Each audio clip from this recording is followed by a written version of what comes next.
Hi, what's the future of data security, and what does quantum computing have to do with it? Stay tuned to find out.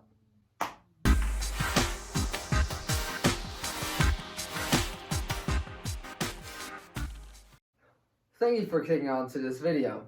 This is going to be the first video from the BG Technik channel, actually a German channel, but this video is so special because it's the first one, we're going to be doing it in English.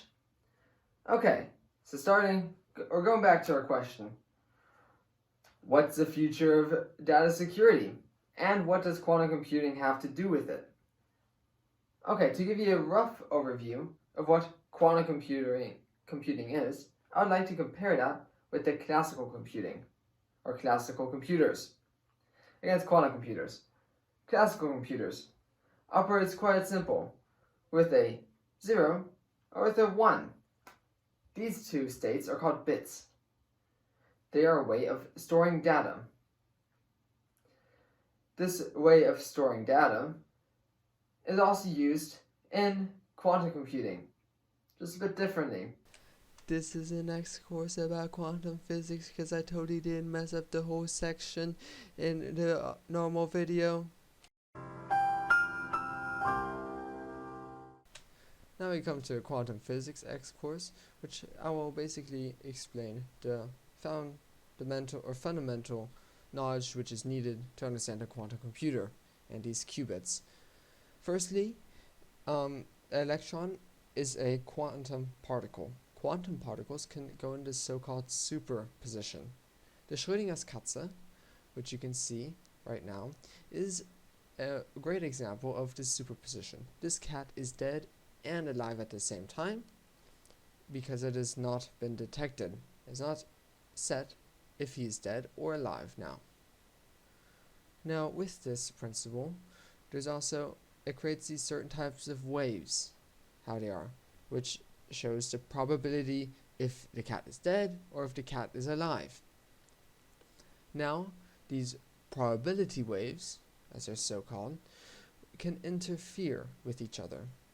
We have a constructive interference, which is seen in the top right now, where both of these waves add to each other, the amplitudes add, and it creates an even bigger wave with twice the amplitude, or the amplitude of the first wave plus the second wave.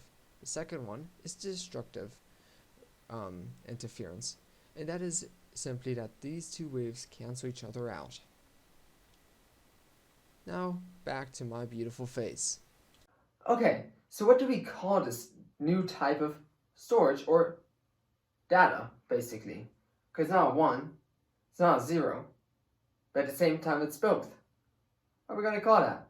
Well, it's called a qubit. I know, it's a very creative name, quantum bit. Could have guessed that now. Quantum bits, how are they actually used in a quantum computer? Well, that's quite simple.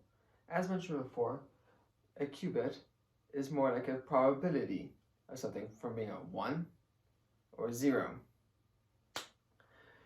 The thing is, as the quantum computer uses this, it uses this as a parallel way, or a way to calculate multiple things at the same time.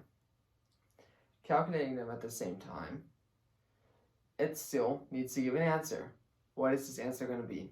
What is the answer? What the quantum computer gives you, it's not a qubit. That's the only thing that he works with, or she, or it. 2021, not my fault. But instead of this qubit that he gives you a normal bit, which you are able to interpret. Now to visualize this parallel calculations, I have a small video that I found on the internet which shows it pretty well. So there are different paths to get to the right answer and to the wrong answers. The quantum superposition lets them investigate all the paths at the same time. This here will be choreographed, so the wrong answers will destructively interfere and the right answers will constructively interfere. This allows the quantum computer to solve the problems way faster than the original computers, as I am going to mention in just a bit.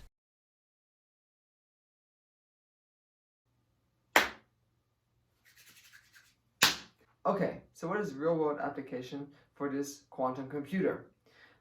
the real-world application for this quantum computer is for decrypting and encrypting data, which is part of, or the main part of, data security, which answers the question that quantum computers are the future of data security.